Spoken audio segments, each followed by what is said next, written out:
Heat में ही आगे बढ़ते हैं और अगला जो पॉइंट है जो हम लोगों को स्टडी करना है दैट इज थर्मल एक्सपेंशन। ये भी छोटा सा चैप्टर है, एक दो कॉन्सेप्ट ही हैं मेन मेन। तो देखो, थर्मल एक्सपेंशन में हम लोग सिंपली वो मटेरियल डिस्कस करने वाले हैं जो मटेरियल टेम्परेचर इंक्रीज करने पे जिनका लेंथ इंक्रीज होगा। ठीक है, तो एक बात मन में आ सकता है कि भाई टेम्परेचर इंक्रीज करने से लेंथ क्यों इंक्रीज हो रहा है। तो ऐसा इसलिए है, जैसे कोई भी मेटल रॉड है, अगर सपोज मेटल का केस ले लें, ठीक है, मेटल रॉड है, तो किसी भी टेम्परेचर पे हो, तो टेम्परेचर पे होने का मतलब ये है कि जो भी टेम्परेचर होगा उसका, उस टेम्परेचर पे उसके अंदर जो मेटल एटम्स होंगे, ऐसा नहीं है कि वो रेस्ट पे हैं, वो मेटल एटम्स अपनी अपनी जगह वाइब्रेट हो रहे हैं। ठीक है ना। और उनकी जो वाइब्रेशन की काइनेटिक एनर्जी है वो इस टेम्परेचर पे डिपेंडेंट होती है। टेम्परेचर बढ़ाएंगे तो वाइब्रेशन काइनेटिक एनर्जी बढ़ेगी, और टेम्परेचर बढ़ाने पे काइनेटिक एनर्जी बढ़ती है, मतलब एम्पलीट्यूड बढ़ता है। अब एम्पलीट्यूड बढ़ता है तो क्या होता है कि उसका अपने पड़ोसी वाले एलिमेंट से कोलिजन बढ़ जाता है, और कोलिजन की वजह से उनके बीच का इंटर एटॉमिक स्पेस इंक्रीज हो जाता है। खैर, हमें उतना उसमें डिटेल में जाने की जरूरत नहीं है। हमें तो सिंपली एक छोटी सी बात ध्यान रखनी कि अगर हम टेम्परेचर इंक्रीज करके इसको हम at T plus D T करते हैं, तो इसका जो लेंथ है वो एल से बढ़ के एल प्लस डी एल हो जाएगा। ठीक है, और ये जो इंक्रीमेंट इन लेंथ है डी एल, ये increment in length D L में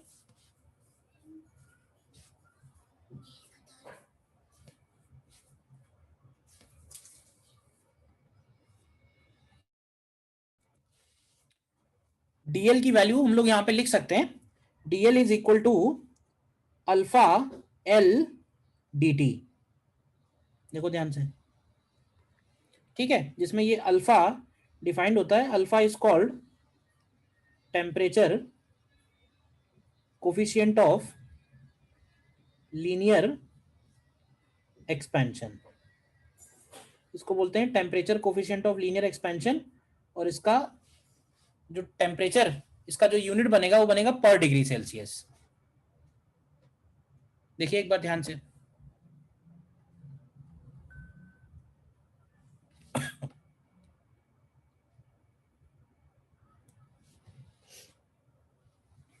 ठीक है।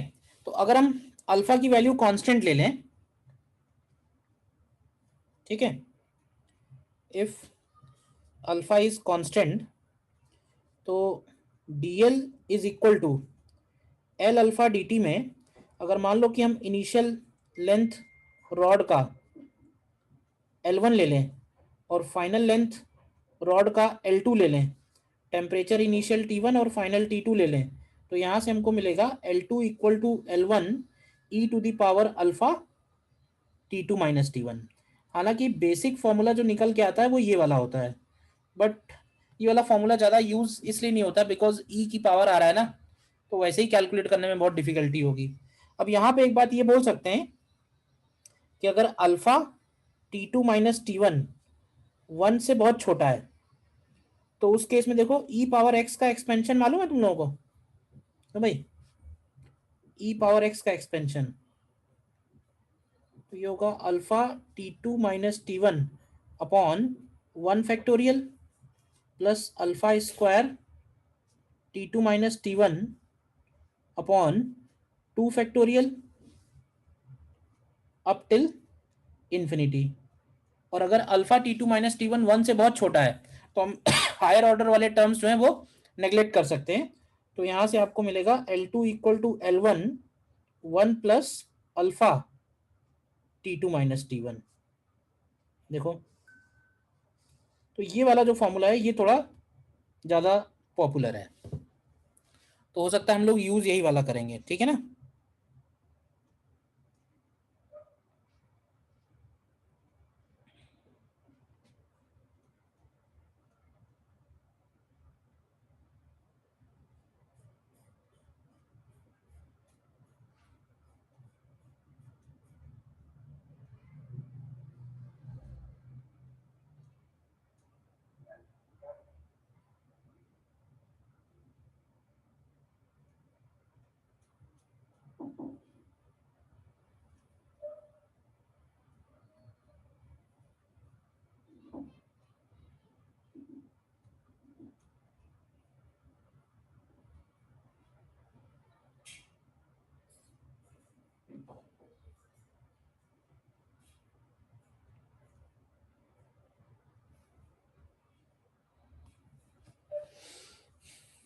ठीक है, बोलो। ये तो हो गया coefficient of linear expansion. Next point इसमें लिखते हैं, मान लेते हैं कि कोई प्लेट है जिसका एक साइड अगर ए है और एक साइड अगर उसका बी है, ठीक है। और अगर हम इस प्लेट का टेम्परेचर इंक्रीज करते हैं, तो अगर इस प्लेट का टेम्परेचर इंक्रीज करोगे तो हो सकता है इसका लेंथ एज वेल एज इसका विड्थ दोनों ही इंक्रीज होगा। क्यों भाई? तो मान लेते हैं कि लेंथ इंक्रीज हो रहा है डेल्टा ए और विड्थ इंक्रीज हो रहा है डेल्टा बी, तो इसके एरिया पे क्या इफेक्ट पड़ेगा? तो देखो, एरिया को लिखेंगे ए इंटू बी, तो नया एरिया क्या हो जाएगा? नया एरिया निकालने के लिए नया एरिया निकालने के लिए हम लोग एक काम कर सकते हैं, इसको चेंज इक्वेशन में बदल सकते हैं। चेंज इक्वेशन आएगी delta A upon A, delta small A upon small A and delta small B upon small B. तो इसको लिखते हैं हम लोग बीटा डेल्टा टी, और ये हो जाता है alpha delta T plus alpha delta T. तो यहाँ से आपको मिलता है कि beta is equal to 2 alpha, और ये जो बीटा है ये कहलाता है, क्या बोलेंगे इसको, कोफिशिएंट ऑफ एरियल एक्सपेंशन, ठीक है ना। यूनिट इसका भी पर डिग्री सेल्सियस होगा। कोफिशिएंट ऑफ एरियल एक्सपेंशन बोलो, या फिर इसको एक और नाम देते हैं, we call it superficial expansion. Coefficient of superficial expansion मतलब एरिया किस तरह से इंक्रीज हो रहा है। सेम वे में हम लोग वॉल्यूम के बारे में भी बोल सकते हैं। अगर हम वॉल्यूम को एक्सप्रेस करें, volume V is equal to A into B into C, तो यहां से लिख सकते हैं D V upon V is equal to D A upon A plus D B upon B plus D C upon C. तो volume expansion का coefficient लिखते हैं गामा डी टी। तो गामा डी टी जो है ये 3 टाइम्स अल्फा डी टी के equal आ जाता है, तो gamma is equal to 3 alpha. तो gamma is called coefficient of volume expansion, coefficient of volume expansion. Again unit इसका भी पर डिग्री सेल्सियस है। एक बार देखो ध्यान से, सिंपल कुछ डाउट है इसमें तो पूछिए। सेकंड पॉइंट में,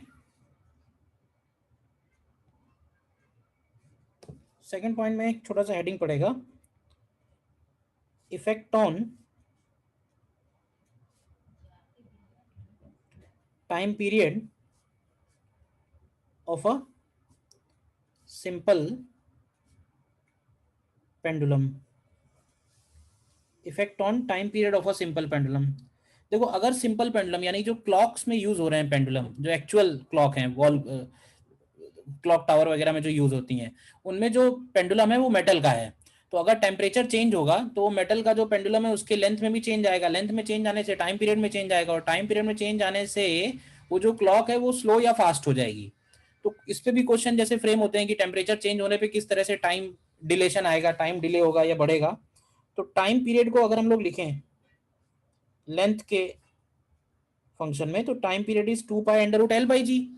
अगर इसको हम चेंज इक्वेशन में बदलें, तो चेंज इक्वेशन में बदलेंगे तो बनेगा डेल्टा टी अपॉन टी, ध्यान से देखना, हाफ ऑफ डेल्टा L/L। ये चेंज इक्वेशन में कैसे बदल रहे हैं ये क्लियर है तुमको? मैं बार बार नहीं बता रहा हूं, एक बार मैंने बता दिया था, कैलकुलस का यूज करके कर रहे हैं। बोलो, लॉग लेके डिफरेंशिएट कर रहे हैं, तो जो पावर्स हैं वो मल्टीप्लाई में आ जाती हैं। और डेल्टा L/L को हम लोग लिख सकते हैं half alpha delta theta. Temperature को इस बार थीटा से डिनोट किया है क्योंकि टाइम पीरियड ऑलरेडी टी से डिनोटेड है। अच्छा, टी यहाँ पे क्या बनेगा? टी यहाँ पे देखना, टी बनेगा टाइम पीरियड ऑफ पेंडुलम।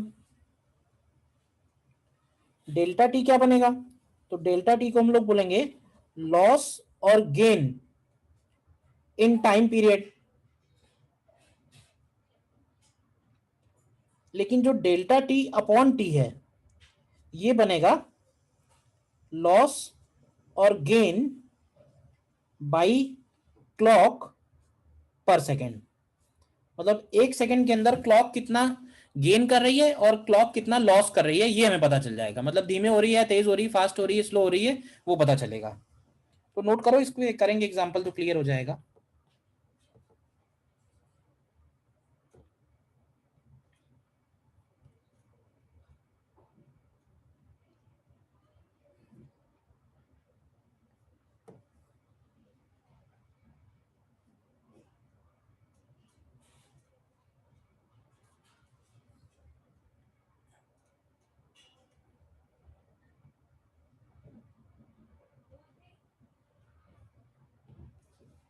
देखो इसमें क्वेश्चन है मेरे पास छोटा सा,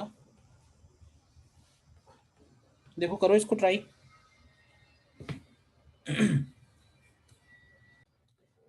बल्कि इसमें एक और चीज निकाल सकते हो, कोफिशिएंट ऑफ लीनियर एक्सपेंशन तो निकाल ही सकते हो, और ये भी पूछ सकते हैं हम लोग इसमें, ऑल्सो फाइंड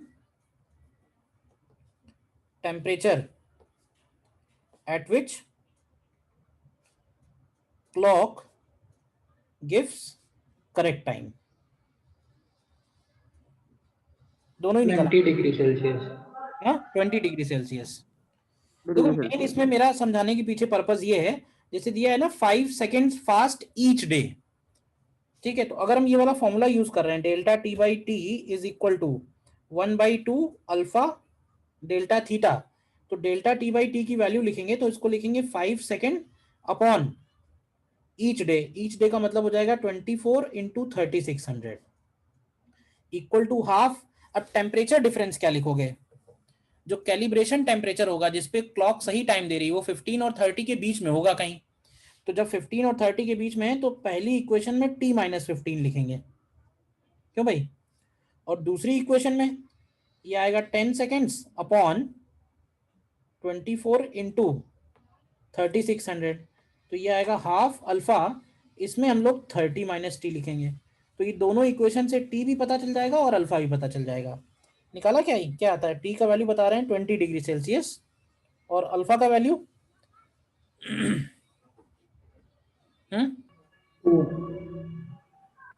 2.3 2.2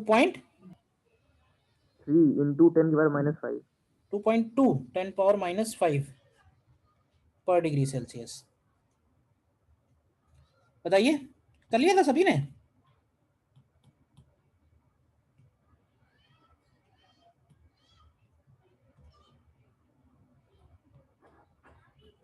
बताइए, कोई डाउट है तो।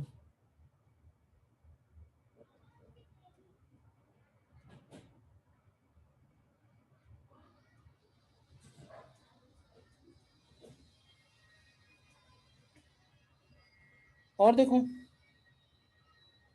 नेक्स्ट देखो,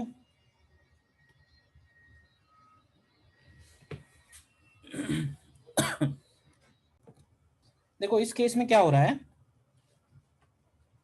रॉड अगर फ्रीली रोटेट हो रही है, ठीक है, कोई भी एक्सटर्नल फोर्स नहीं है, कोई भी एक्सटर्नल टॉर्क नहीं है, तो इसका मतलब ये होगा कि इस सिस्टम का एंगुलर मोमेंटम कंजर्व्ड होगा। याद है नहीं याद है, फ्रीली रोटेटिंग रॉड है, एंगुलर मोमेंटम इस सिस्टम का कंजर्व होगा, ठीक है, तो लेंथ स्मॉल एल लिख देते हैं। एंगुलर मोमेंटम को क्या लिखेंगे, तो एंगुलर मोमेंटम यहाँ बनेगा आई ओमेगा, तो आई ओमेगा कांस्टेंट को हम लोग लिख सकते हैं mL²/3 into omega is equal to constant, तो ये आ जाएगा L² omega is equal to constant. तो इसको भी तुम एक काम करो, चेंज इक्वेशन में बदलो जैसे अभी तक बदलते आ रहे थे, तो ये होगा 2 times delta L/L plus delta omega by omega is equal to 0, constant का डेरिवेटिव 0 हो जाएगा, तो यहाँ से डेल्टा ओमेगा अपॉन ओमेगा बनेगा -2 टाइम्स डेल्टा L/L, और डेल्टा L/L को लिखेंगे अल्फा डेल्टा टी, और इंटू 100 कर दोगे तो ये परसेंट में आ जाएगा, तो इतने परसेंट ओमेगा उसका डिक्रीज हो जाएगा। क्लियर है क्वेश्चन, बताइए। हम्म देन थर्ड पॉइंट में देखो, छोटी छोटी बातें हैं बहुत सारी। डेंसिटी ऐसे लिखो, इफेक्ट ऑन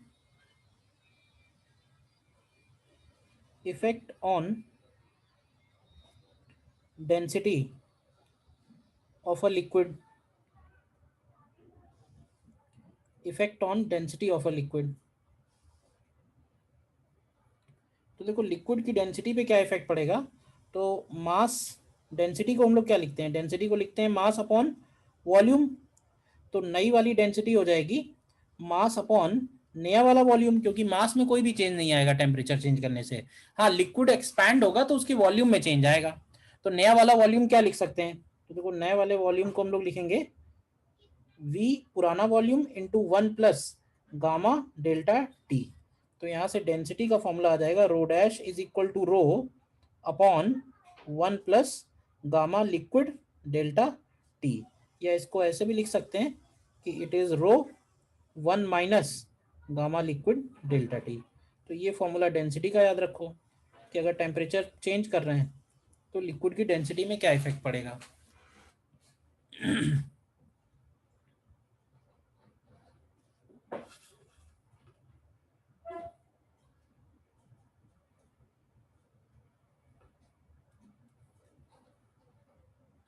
ठीक है।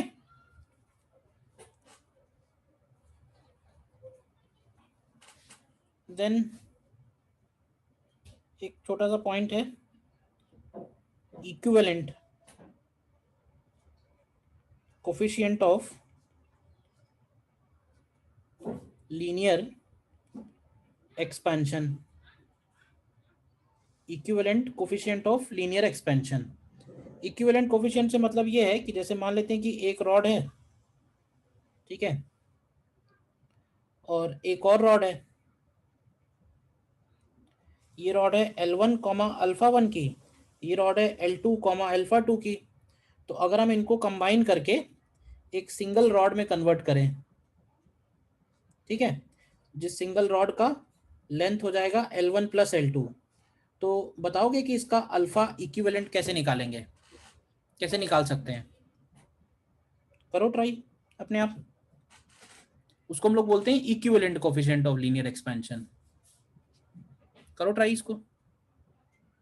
सिंपली है कुछ नहीं, कॉन्सेप्ट में और कुछ नहीं करना है, दोनों का लेंथ फाइनल वाला सेम कर देना। ऐसे समझो भाई, यहां से L1 dash plus L2 dash should be equal to L1 plus L2 dash, मतलब अलग अलग निकाल के टोटल लेंथ, और टोटल की अल्फा इक्विवेलेंट के हिसाब से टोटल लेंथ सेम होनी चाहिए बस।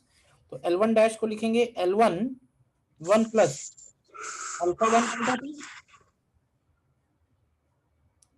L2 को लिखेंगे L2 1 plus alpha 2 delta T, and this is equal to L1 plus L2 1 plus alpha equivalent delta T. देखो ध्यान से, तो यहां से आप अल्फा इक्विवेलेंट निकालो कितना आता है, तो ये आ रहा होगा L1 alpha 1 plus L2 alpha 2 upon L1 plus L2। देखो कॉन्सेप्ट देखो एक ही है, बाकी एप्लीकेशन बहुत सारे हैं छोटे बड़े, ज्यादा फर्क नहीं है उनमें।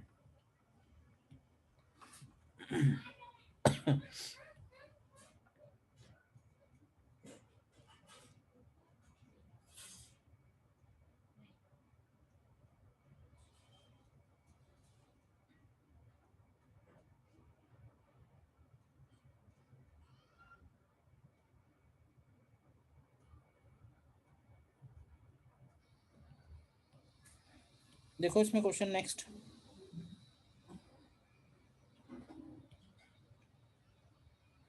क्वेश्चन एक देखिए, देखो कह रहा है metal rod A 25 centimetre in length expands by 0.05 when temperature raised from 0 to 100। तो इसके लिए लिख सकते हैं कि 0.05 is equal to 25 into alpha A into delta T. तो यहां से आपको अल्फा ए मिल जाएगा पहली इंफॉर्मेशन से। फिर another rod B of different metal of length 40 expands by 0.04। तो दूसरे के लिए लिखेंगे 0.04 is equal to 40 into alpha B into temperature change. तो यहां से आपको अल्फा बी मिलेगा। इसके बाद कह रहा है a third rod C 50 centimetre length is made of the pieces of A and B end to end and expands by 0.03 on heating from 0 to 50. तो find the length of each portion in composite rod। क्यों भाई? तो एक equation तो बनेगी कि L1 plus L2 मिला के 50 सेंटीमीटर है, बोलो। और दोनों में जो एक्सपेंशन आएगा ध्यान से देखना, यानी delta L1 plus delta L2, ये वैल्यू दी हुई है 0.03 सेंटीमीटर। तो क्या लिखेंगे इसको लिखेंगे L1 alpha A into delta T plus L2 alpha B into delta T, this is equal to 0.03। तो एक इक्वेशन L1 L2 में ये बनेगी और एक इक्वेशन आपको यहां से मिलेगी अल्फा ए और अल्फा बी निकालने के बाद। तो उन दोनों को सॉल्व करके L1 आ रहा है 10 सेंटीमीटर और L2 आ रहा है 40 सेंटीमीटर। बताइए क्लियर है सभी को, या कोई डाउट है तो बताइए।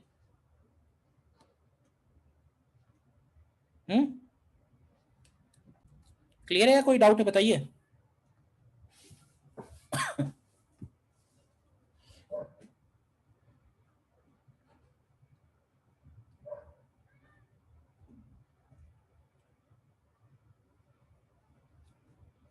ठीक है, नेक्स्ट देखो।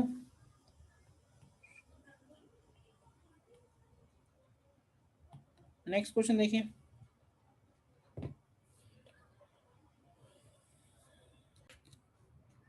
देखो इसमें 1 लीटर का फ्लास्क है, it contain some mercury and it is found that at different temperature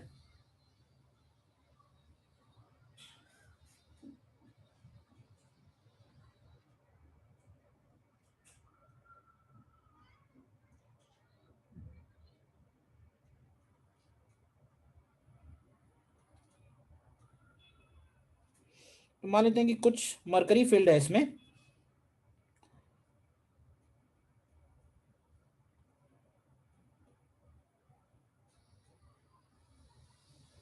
ठीक है, और बाकी खाली जगह में कुछ एयर है।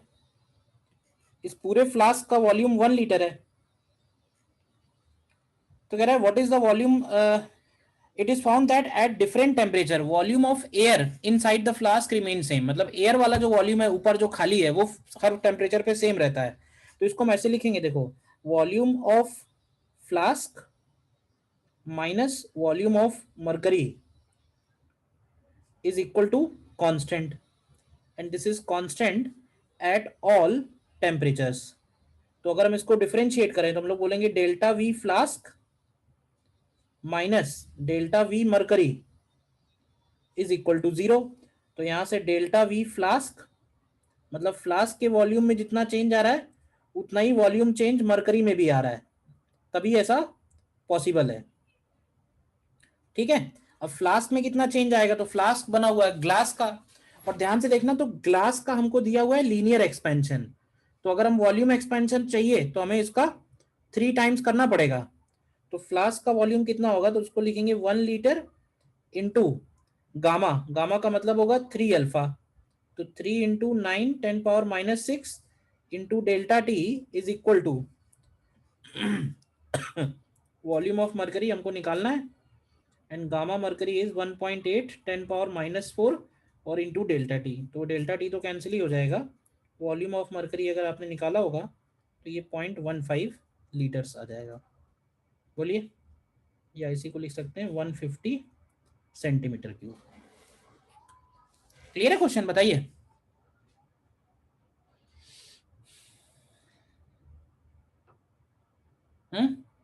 ठीक है, प्रॉब्लम्स बहुत सारी वैरायटी के हैं इसमें। एक इसमें केस और पॉपुलर है, उसको बोलते हैं by metallic strip. By metallic strip, by metallic strip में क्या है,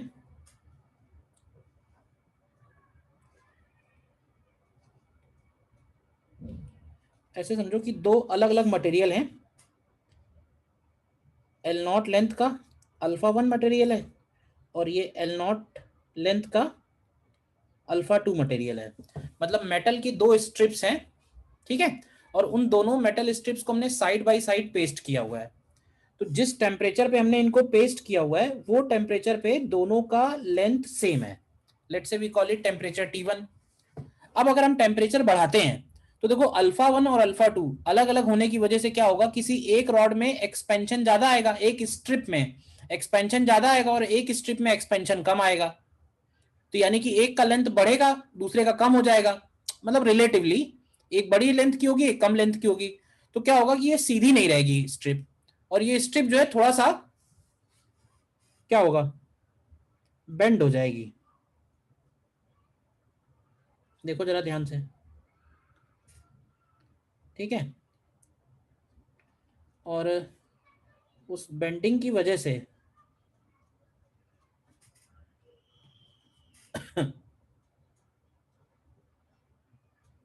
इस तरह से मान लेते हैं,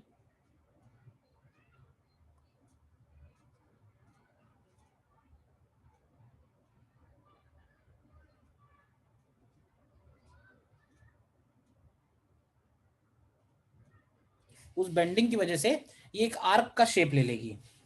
तो हमें कई बार ये निकालना होता है कि जब आर्क का शेप ले लेगी तो इसका ये रेडियस क्या बनेगा। देखना ध्यान से। तो मान लेते हैं कि जब इसने आर्क का शेप लिया तो यहाँ पे एंगल थीटा हो गया, ठीक है। अब इसमें एक बात ध्यान से नोटिस करना जरा डायग्राम में, ये जो अंदर वाली रॉड है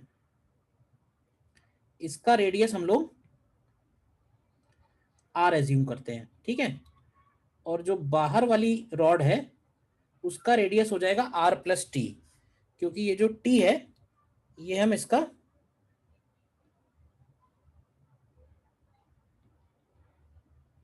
थिकनेस एज्यूम कर रहे हैं। मतलब दोनों ही रॉड्स का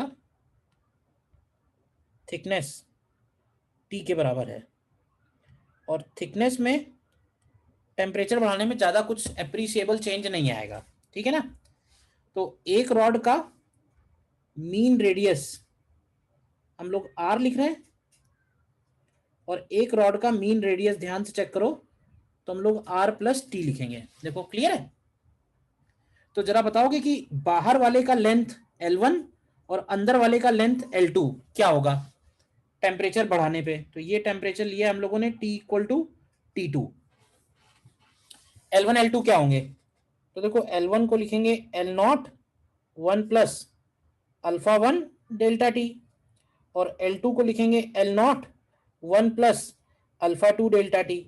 अच्छा जो सेकंड वाला फिगर है उसमें अगर आप L1 देखो ध्यान से तो L1 को हम लोग लिख सकते हैं R plus T into theta, और इसको लिख सकते हैं R इंटू थीटा।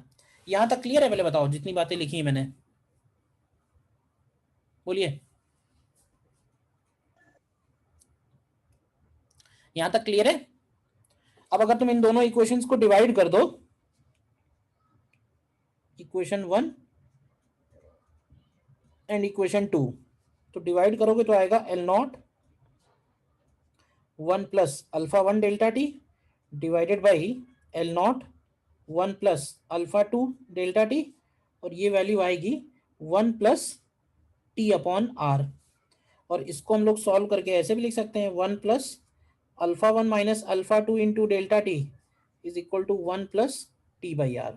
तो जनरली हमको आर निकालना होता है, रेडियस क्या बनेगा, तो यहाँ आर की वैल्यू आ जा रही है T upon alpha 1 minus alpha 2 into delta T. देखो प्रूफ कैसे हुआ, क्लियर है। बाकी ध्यान रखोगे तो भी सही है। बताओ इसमें कहीं डाउट है तो। ये वाला स्टेप क्लियर है, ये स्टेप से ये स्टेप पे कैसे आए, क्यों भाई।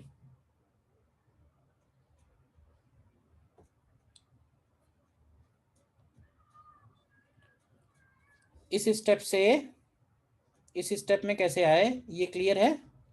Yes sir. बाइनोमियल लगा के वाला ब्रैकेट ऊपर ले गए और फिर जब मल्टीप्लाई कर रहे हैं ना तो जो alpha square delta T square वाला टर्म आ रहा है उसको नेग्लेक्ट मार दे रहे हैं, ठीक है ना।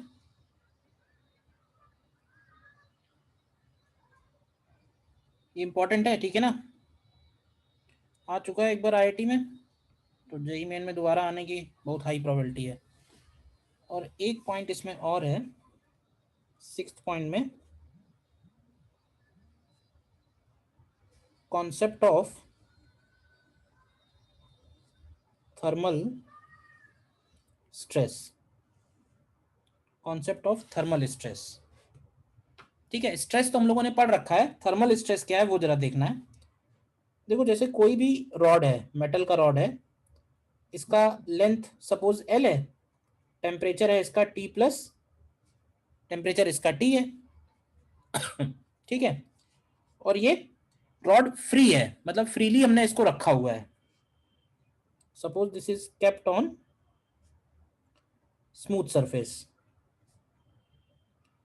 और अगर हम इसका टेम्परेचर बढ़ाते हैं, तो अगर इसका हम टेम्परेचर बढ़ाएंगे तो इसका क्या लेंथ में इंक्रीमेंट आएगा, तो लेंथ हो गया इसका L plus delta L at temperature T plus delta T, जिसमें हम डेल्टा एल को लिख सकते हैं एल अल्फा डेल्टा टी। तो जरा ये बताओगे कि जब इसका लेंथ इंक्रीज हो रहा है तो इसमें स्ट्रेन कितना प्रोड्यूस हो रहा है, स्ट्रेन कितना लिखेंगे, what is strain?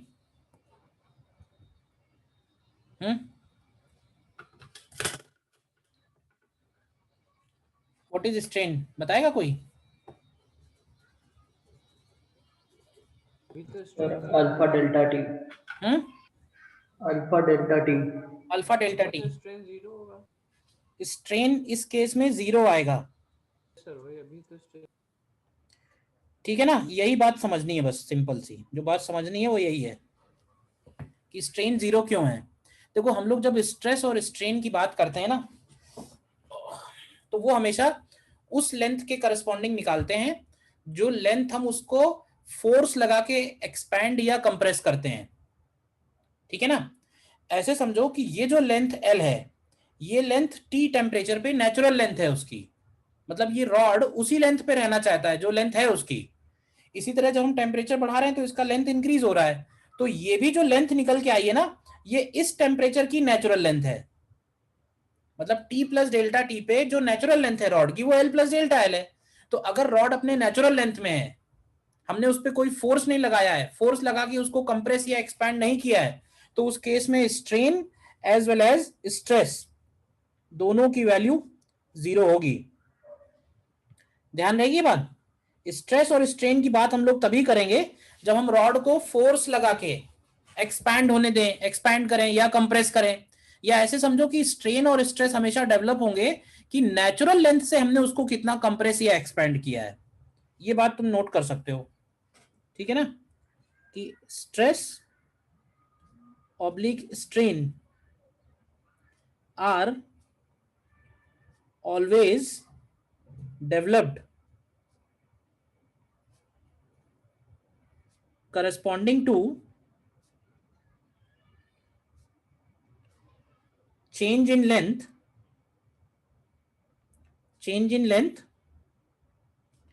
with respect to natural length at that temperature, मतलब उस टेम्परेचर पे जो नेचुरल लेंथ है उस लेंथ से हमने कितना एक्सपैंड या कंप्रेस किया है। तो फिलहाल जो ये ऊपर वाला एग्जांपल है इसमें कोई भी स्ट्रेस डेवलप नहीं होगा। तो थर्मल स्ट्रेस फिर है क्या, तो थर्मल स्ट्रेस समझने के लिए हम लोग दूसरा एग्जांपल लेते हैं। जैसे मान लेते हैं कि मैंने ये एक मोटा सा ये बार लिया है, ठीक है, ठीक है, और इस बार को मेटल बार है और इसको हमने दो रिजिड वॉल्स के बीच में कनेक्ट किया हुआ है। This is a thick metal bar, ठीक है, इनिशियली लेंथ इसका एल है और इनिशियली इसका लेंथ जो है वो T1 टेम्परेचर पे नेचुरल लेंथ भी है। अब अगर हम इसका टेम्परेचर बढ़ाते हैं तो क्या होगा, क्या इसका लेंथ बढ़ेगा? क्यों भाई, अगर हम इसका लेंथ, अगर इसका टेम्परेचर बढ़ाएं तो क्या इसका लेंथ बढ़ेगा? नहीं बढ़ेगा, नेचुरल लेंथ बढ़ेगा। इंक्रीमेंट ऑफ लेंथ टेम्परेचर बढ़ाने पे जो आ रहा है वो है एल अल्फा डेल्टा टी, लेकिन देखा जाए प्रैक्टिकली तो ये लेंथ बढ़ा कहाँ है? तो हम इसको ऐसे मान के चलेंगे कि पहले इस रॉड को तुम बढ़ने दो और इसको बढ़ के एल प्लस डेल्टा एल हो जाने दो, और फिर ऐसे सपोज करो कि हमने वॉल की हेल्प से उसका जो डेल्टा एल बढ़ा हुआ पार्ट है उसको वापस से कंप्रेस कर दिया है। कहने का मतलब वो नेचुरल लेंथ में नहीं है, इस वक्त उसकी नेचुरल लेंथ है एल प्लस डेल्टा एल, और हमने कंप्रेस करके उसको एल लेंथ पे ले आए हैं। तो स्ट्रेन कितना लिखोगे? क्यों भाई, स्ट्रेन कितना लिखेंगे? तो स्ट्रेन को लिखेंगे इस बार हम लोग delta L upon L plus delta L, क्योंकि उसकी नेचुरल लेंथ है एल प्लस डेल्टा एल। लेकिन होता क्या है कि डेल्टा एल एल के सामने बहुत छोटा है, तो कई बार बुक्स वगैरह में इसको directly delta L upon L भी लिख देते हैं, जबकि ज्यादा करेक्ट ये वाला ऑप्शन है, ठीक है ना, दिस इज मोर करेक्ट, ये थोड़ा लेस करेक्ट है, बट ठीक है, पॉपुलर वो ज्यादा है। स्ट्रेन आ गया तो स्ट्रेन की वैल्यू बन जाएगी अल्फा डेल्टा टी। तो स्ट्रेस कितना होगा? तो स्ट्रेस होता है y इंटू स्ट्रेन, तो ये जो स्ट्रेस आएगा y अल्फा डेल्टा टी, इसी स्ट्रेस को हम लोग बोलते हैं this is called thermal stress, ठीक है ना, इसी को हम लोग बोलते हैं थर्मल स्ट्रेस। और अगर हमें कभी फोर्स निकालना हो कि भाई ये रॉड जो है दोनों एंड्स पे फोर्स कितना अप्लाई कर रही है, तो फोर्स की वैल्यू निकालने के लिए हम लोग इसी स्ट्रेस में मल्टीप्लाई कर देंगे एरिया ऑफ क्रॉस सेक्शन का। तो ये प्रोसेस समझ लो कैसे निकाला गया है, ठीक है, बोलो। सिमिलर टाइप का कॉन्सेप्ट होगा अगर हमने एल लेंथ का ये वायर है और इस वायर को हमने दो सपोर्ट्स पे कनेक्ट कर रखा है and temperature decreases by delta T. तो अगर डेल्टा टी टेम्परेचर डिक्रीज होगा, क्यों भाई, अगर इसका टेम्परेचर डेल्टा टी डिक्रीज होगा तो उस केस में इसका फाइनल लेंथ क्या बनेगा? तो हम ऐसे बोल सकते हैं ना कि इसका फाइनल नेचुरल लेंथ जो होगा वो यहां से डेल्टा एल कम हो जाएगा। तो स्ट्रेन कितना डेवलप होगा इस केस में? तो इस केस में स्ट्रेन की वैल्यू होगी डेल्टा एल अपॉन, क्या लिखेंगे बताओगे? नीचे क्या लिखना चाहिए? L plus delta L. हाँ, L plus delta L. L minus delta L,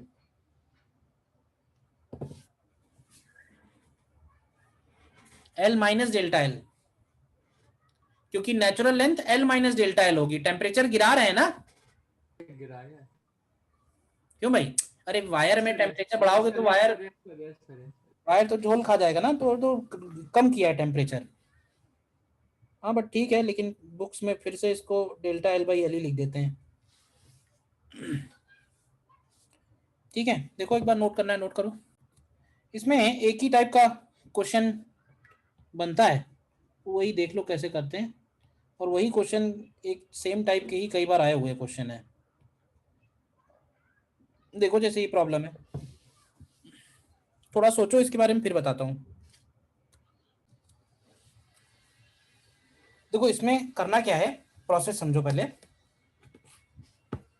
अब हमको ये तो पता है कि दोनों रॉड्स का टोटल लेंथ मिला के 2L0 ही रहेगा, उसमें कोई चेंज पॉसिबल ही नहीं है।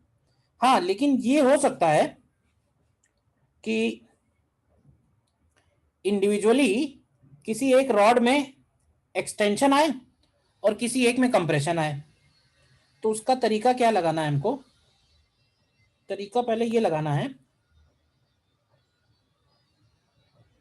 ये इसका जंक्शन पॉइंट हो गया। पहले क्या करो, पहले दोनों रॉड्स को नेचुरली जो जहां तक एक्सपैंड होना चाह रहा है उसको एक्सपैंड होने दो, उसकी नेचुरल लेंथ पता करने के लिए।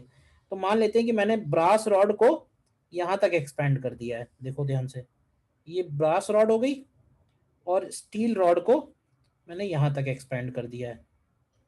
देखो ये मैंने सिंपली एज्यूम कर लिया है कि स्टील जो है वो, स्टील रॉड की ये पोजीशन है और ब्रास रॉड की ये पोजीशन है, ठीक है।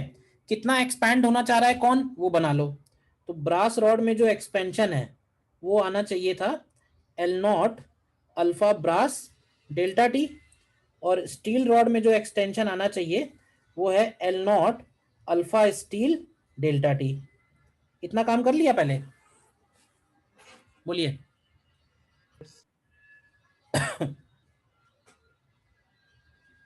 ठीक है, delta T Y B into alpha B minus alpha S into Y S वो form Y B plus Y S.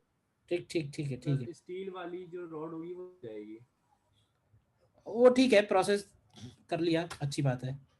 अब देखो है क्या, ब्रास में कितना एक्सटेंशन है, स्टील में कितना एक्सटेंशन है, ये तो इनका नेचुरल एक्सटेंशन हो गया। अब हमको एज्यूम करना पड़ेगा कि दोनों कौन से पॉइंट पे एग्री करते हैं, मतलब ऐसा कौन सा पॉइंट है जहां पे दोनों इक्विलिब्रियम बनाते हैं। तो वो हमको नहीं मालूम है, क्योंकि सिर्फ अल्फा पे डिपेंड नहीं करेगी ये बात, ये उसके वाई पे भी डिपेंड करेगी, और वाई के बारे में इंफॉर्मेशन नहीं है हमारे पास। तो हमने मान लिया कि ये जो मैंने रेड से बनाया हुआ है ना, ये इसका फाइनल पोजीशन है, ध्यान से देखना।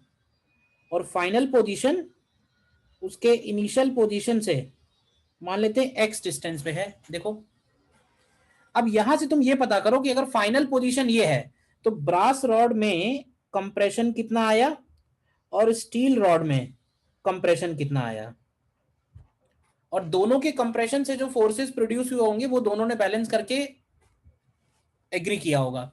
तो ब्रास रॉड में कितना एक्सटेंशन आया, कंप्रेशन आया, तो उसको लिखेंगे L not alpha B delta T minus X and divided by L not ही कर देंगे, ठीक है ना। इनटू अगर हम वाई ब्रास करेंगे तो ये स्ट्रेस हो जाएगा, और इनटू एरिया करेंगे तो फोर्स हो जाएगा। Now this is equal to steel में कितना कंप्रेशन आया, तो L not alpha S delta T plus X आया है, डिवाइडेड बाई एल नॉट, ठीक है, इंटू वाई स्टील इंटू ए।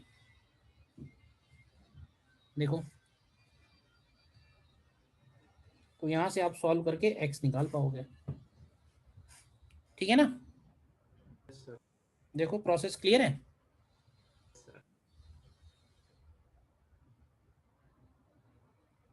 पहले दोनों को हमने उनके उनके अपने अपने लेंथ तक बढ़ने दिया, इसके बाद देखा कि कहाँ पे उनकी फाइनल पोजीशन आ रही है। तो फाइनल पोजीशन और नेचुरल लेंथ के बीच में जो डिफरेंस है वो उनका कंप्रेशन या एक्सपेंशन बनेगा। फिलहाल दोनों ही कंप्रेस हो रहे हैं, क्लियर है। तो थर्मल एक्सपेंशन में इतना ही है, बाकी आप प्रॉब्लम्स करना, कुछ प्रॉब्लम्स मैं भी भेज दूंगा और, ठीक है।